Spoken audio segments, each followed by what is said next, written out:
بسم اللہ الرحمن الرحیم۔ السلام علیکم دوستو۔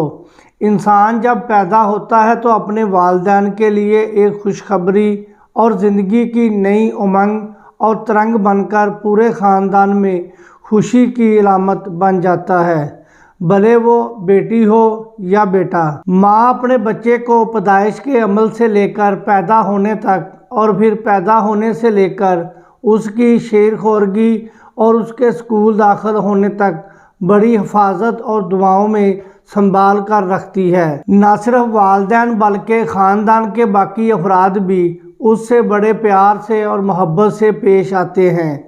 جب وہ ماں کی گود میں ہوتا ہے تو دادیاں نانیاں اس سے خود ہی باتیں کرتی ہیں، خود ہی سوال کرتی ہیں اور خود ہی جواب دیتی ہیں، اور پھر کہتی ہیں دیکھو بیٹا یہ باتیں سمجھ رہا ہے، اس کو سمجھ آ رہی ہے، یہ ہنس رہا ہے، اور ابھی میں ذرا زور سے بولی ہوں تو یہ رونے لگ پڑا ہے، دیکھو اس میں کتنی سمجھ ہے۔ پھر جب بچے کو بھوک لگتی ہے تو وہ رونا شروع کر دیتا ہے اور ماں سمجھ جاتی ہے کہ اب بچے کو بھوک لگ گئی ہے، اس کو کھانے پینے کے لیے کچھ دینا ہے۔ ہمارے زمانے کے بچپن میں مائیں بچوں کو اپنا دودھ دیا کرتی تھی، مگر جیسے جیسے زمانے میں ترقی کا پہیہ گھومتا رہا، پڑھی لکھی ماؤں نے ان پڑھ ماؤں کی جگہ لے لی اور انہوں نے بچوں کو فیڈرز دینا شروع کر دیے۔ میں حیران ہوتا ہوں کہ وقت نے کتنی جلدی سے سب کچھ تبدیل کر کے رکھ دیا ہے کہ بچوں سے ان کا بچپن چھین لیا۔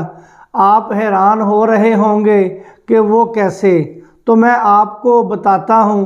ہمارے دور میں صرف لکڑی کا ایک ریڑھا ہوتا تھا، اب اس کی جگہ واکر نے لے لی ہے۔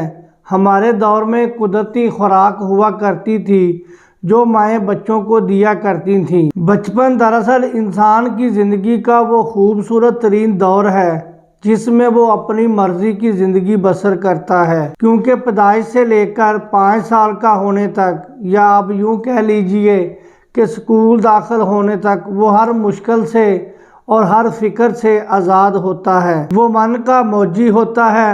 آج کے دور میں ماؤں نے بچوں کے ہاتھوں میں ٹیب پکڑا دیے ہیں، بچہ سال کا ہو یا 3 سال کا، ہر بچے کے پاس ٹیب ہے۔ جن کے پاس ٹیب نہیں، ان کی ماؤں نے انہیں اپنے موبائلز پر کارٹون دیکھنے کی اجازت دے رکھی ہے۔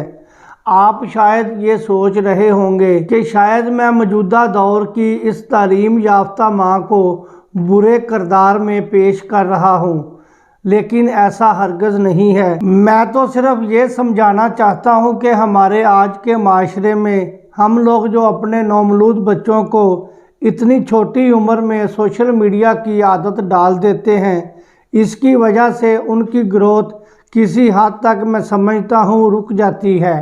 آپ لوگ سوچ رہے ہوں گے کہ بچے تو ایسے کارٹون چینل سے تعلیم حاصل کرتے ہیں، انہیں انگریزی زبان کا تجربہ ہونا شروع ہو جاتا ہے، وہ الفاظ کو اور رنگوں کو انگریزی زبان میں سمجھنے لگتے ہیں، اور یہ تو ان کے لیے ایک اچھی کاوش ہے۔ مگر میں آپ کو بڑے ہی یقین سے بتا رہا ہوں کہ ایسی تعلیم بچے کو بڑے ہو کر اپنی زندگی میں ایک کاغذ کی ڈگری تو دلوا سکتی ہے، مگر تربیت نہیں۔ تربیت صرف اور صرف ماں کی گود میں ہوتی ہے۔ مائیں 3 برس کی عمر میں ہی بچوں کو اسکول بھیج دیتی ہیں کہ ہمارا بچہ اسکول میں داخل ہو گیا ہے، مگر میرے خیال میں یہ کوئی اچھی پریکٹس نہیں ہے۔ یہ عمل بچے اور والدین میں فاصلے پیدا کر دیتا ہے، کیونکہ پیدائش سے لے کر کم از کم 5 برس کی عمر تک بچوں کو اپنے والدین کے قرب میں رہنا چاہیے، کیونکہ پہلے 5 برس ہر بچے کی زندگی میں بہت اہم ہوتے ہیں۔ ان 5 برسوں میں ہی بچے کی نشو و نما اور اس کی ذہنی صلاحیتوں کی آبیاری ہوتی ہے۔ کیونکہ یہ مشینی دور ہے، اس نے انسان کو انسان سے بہت دور کر دیا ہے، بچے کو والدین سے، والدین کو بچوں سے۔ آئیے ہم سب مل کر اپنے معاشرے میں اپنے بچوں کے ساتھ کم سے کم مشینی تعلق قائم رکھیں، بلکہ انہیں اپنے قریب بٹھائیں، اپنے ساتھ کھانا پینا، اٹھنا بیٹھنا اور سونا جاگنا سب کچھ بتائیں۔ رات کو سوتے وقت انہیں کہانی سنانے کی عادت ڈالیں اور ان کے اندر اخلاقیات کو اجاگر کریں۔ ان کے اندر خیر کا بیج بوئیں اور انہیں شر سے دور رکھنے کی کوشش کریں۔ اگر ہم نے اپنے معاشرے میں ایک صحت مند، تندرست اور توانا مستقبل اپنے بچوں کو دینا ہے تو ہمیں اپنے بچوں کی تربیت پر خاص توجہ دینا پڑے گی، خاص طور پر بچوں کے بچپن پر، تاکہ جب وہ اپنی زندگی میں 55 تک پہنچیں تو ان کے اندر ان کے والدین کی بچپن کی تربیت کا اثر قائم و دائم رہے۔ بہت شکریہ دوستو، مجھے اجازت دیں، اپنا خیال رکھیں۔ اللہ حافظ۔ السلام علیکم ورحمۃ اللہ وبرکاتہ۔